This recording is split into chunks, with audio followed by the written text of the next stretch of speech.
Ya, selamat eh, siang, selamat malam. Perkenalkan, saya Rizky Gunawan, mahasiswa S1 PJJ Akuntansi Unsia, dalam rangka melengkapi UAS eh, mata kuliah Akuntansi Keuangan Lanjutan 1. Di sini saya akan mempresentasikan terkait jual beli persediaan antar perusahaan. Oke, yang pertama. Di sini terkait pendahuluan, transaksi persediaan antar perusahaan adalah transaksi yang dilakukan internal dalam satu grup perusahaan yang melibatkan pembelian dan penjualan barang dan perlu dilakukan perlakuan khusus dalam laporan keuangan konsolidasi ter- terutama terkait dengan eliminasi laba yang tidak terrealisasi. Nah, eliminasi ini memastikan biaya perolehan atau histori persediaan dari entitas konsolidasi yang dimasukkan ke dalam neraca konsolidasi jika persediaan tersebut masih dimiliki dan dibebankan pada harga pokok penjualan di periode terjualnya persediaan tersebut kepada non-afiliasi. Nah, transaksi persediaan antar perusahaan ini yang dilakukan dalam satu grup ini bisa dari misalkan dari PT Induk dan PT Anak. Nah, misalkan PT Induk membeli persediaan dan menjualnya ke PT Anak ataupun sebaliknya dan pada akhirnya menjual produk barang tersebut ke luar atau konsolidasi. Nah, yang pertama ke- eh, biar lebih mudah kita lakukan asumsi menggunakan jurnal persediaan yang menggunakan perpetual, misalkan pembelian. Kan secara umum pembelian itu dilakukan dari eh, jurnalnya itu persediaan pada kas. Lalu penjualan itu eh, misalkan kas ada penjualan 2000 kan HPP-nya eh, berapa dan persediaannya berapa HPP pada persediaan. Nah, ilustrasi transaksi. Nah, kan untuk transaksi persediaan itu bisa dari upstream atau downstream. Downstream itu dari eh, PT Anak, downstream itu dari PT Induk menjual kepada persediaan kepada PT Anak yang nantinya akan dijual ke luar. Nah, di sini saya membuat ilustrasi contoh. Yang pertama, PT Induk memiliki 80% saham biasa PT Anak pada 5 Maret 2021. Nah, PT Induk ini membeli persediaannya itu dari luar senilai 13 juta dan menjualnya ke PT Anak sebesar 15 juta pada tanggal 5 April 2021. Nah, terdapat dua jenis situasi yang terjadi di sini. Yang pertama, Anak menjual persediaan ke luar ke non-afiliasi pada periode atau tahun yang sama di 5 Oktober 2021 seharga 20 juta. Lalu ada dua situasi lain, kata Anak menjual persediaan ke luar ke non-afiliasi pada tahun berikutnya, 5 Januari 2022 seharga 20 juta. Nah, mari kita bahas. Yang pertama, situasi yang pertama itu penjualan ke non tapi pada periode yang sama atau pada tahun yang sama. Nah, analisisnya itu seperti ini untuk akun-akun seperti penjualan PT Induk kan eh, menjual ke PT Anak 15 juta ya teman-teman. 15 juta biaya pokok penjualan itu PT Induk membeli dari luar. Persediaan itu seharga 13 juta. Jadi untungnya itu 2 juta. dan PT Anak itu menjual keluar 20 juta.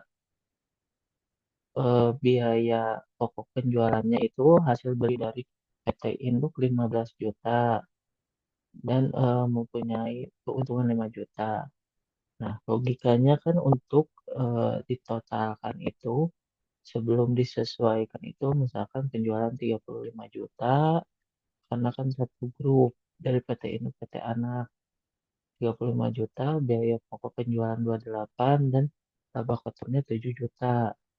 Tapi apakah perhitungan ini sesuai?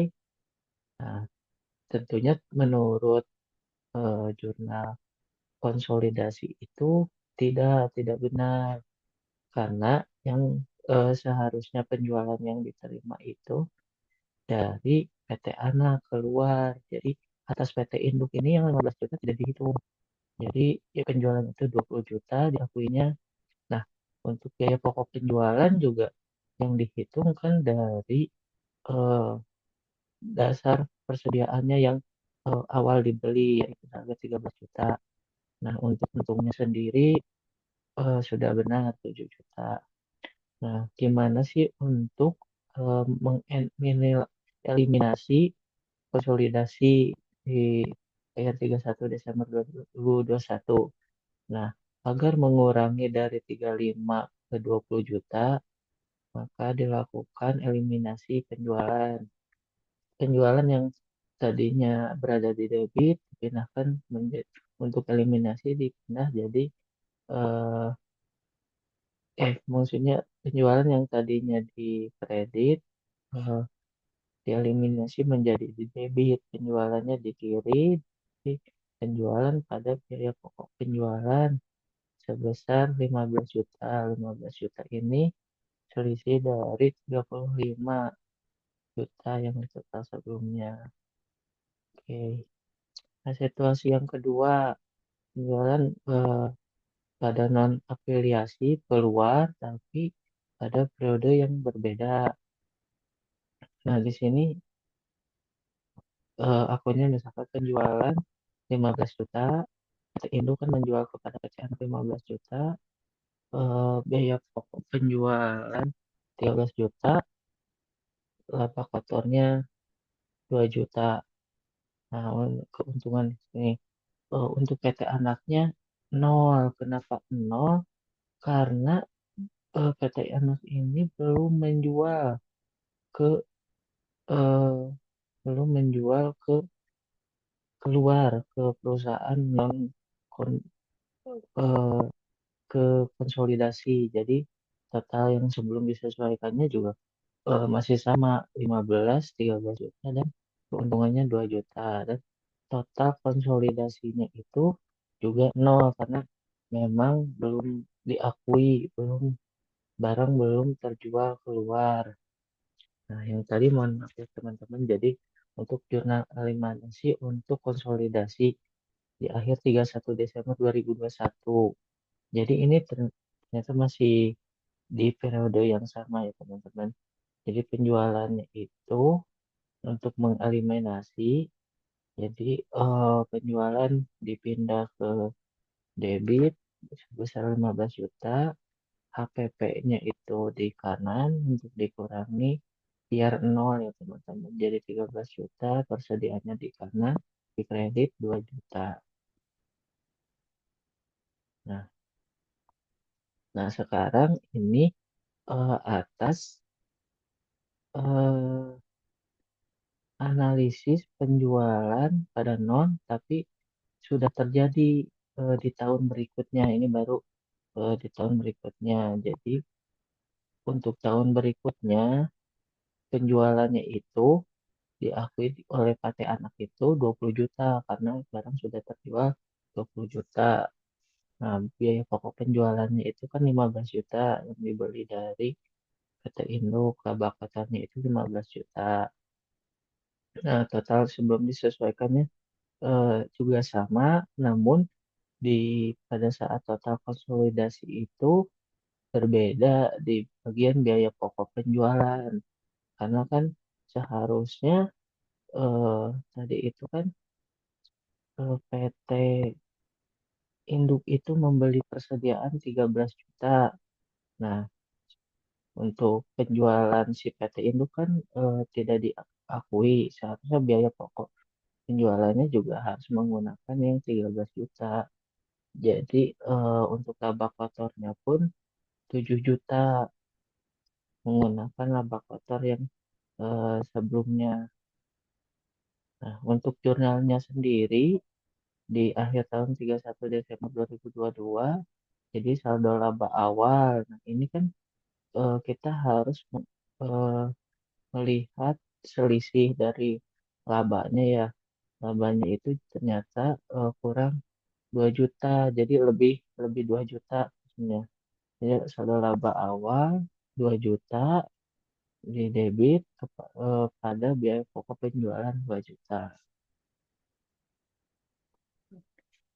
Nah, kalau tadi downstream dari PT Induk ke PT Anak, sekarang upstream dari Anak ke PT Induk. Soalnya eh, saya samakan, cuman penjualannya dari PT Anak ke PT Induk. Nah, di sini PT Induk memiliki tetap sama 80%. Namun PT Anak membeli persediaan. Kalau tadi kan PT Induk yang membeli, sekarang PT Anak membeli senilai 13 juta sama dan menjual ke PT Induk 15 juta. Nah, situasinya juga sama. PT Induk menjual persediaan ke non-afiliasi pada periode yang sama seharga 20 juta. Lalu PT Induk menjual persediaan ke non-afiliasi di tahun berikutnya 20 juta. Nah, untuk analisis dan jurnalnya kita bahas. Nah, ini saya membuat analisis, maksudnya membuat laporan neraca sendiri untuk PT Induk dan PT Anak. Nah, untuk jurnal yang pertama itu persis sama terkait PT PT Anak, PT Induk yang menjual ke konsolidasi. Namun untuk jurnal selanjutnya itu kita harus pada tahun periode yang sama kita harus mengeliminasi pendapatan dari anak. Eh, Yaitu pendapatan dari anak di debit sebesar 60 juta. Nah, 60 juta ini dilihat dari sebagian sini, 60 juta. Lalu pada dividen 48 juta dan investasi pada anak 12 juta. Dividen 48 juta ini dari mana? Nah, dividennya itu kan PT Anak 60 juta karena memiliki saham 80%, jadi dikalikan 60 dikali 80%, jadi 48. Lalu ada alokasi proporsi laba non pengendali. Laba non pengendali itu 31.600.000. Lalu pada dividen 12 juta dan ekuitas non pengendali 19.600.000. Nah, laba non pengendali angka sekian ini 31.600.000 itu dari mana? Jadi ada perhitungan tersendiri untuk menghitung laba non pengendali.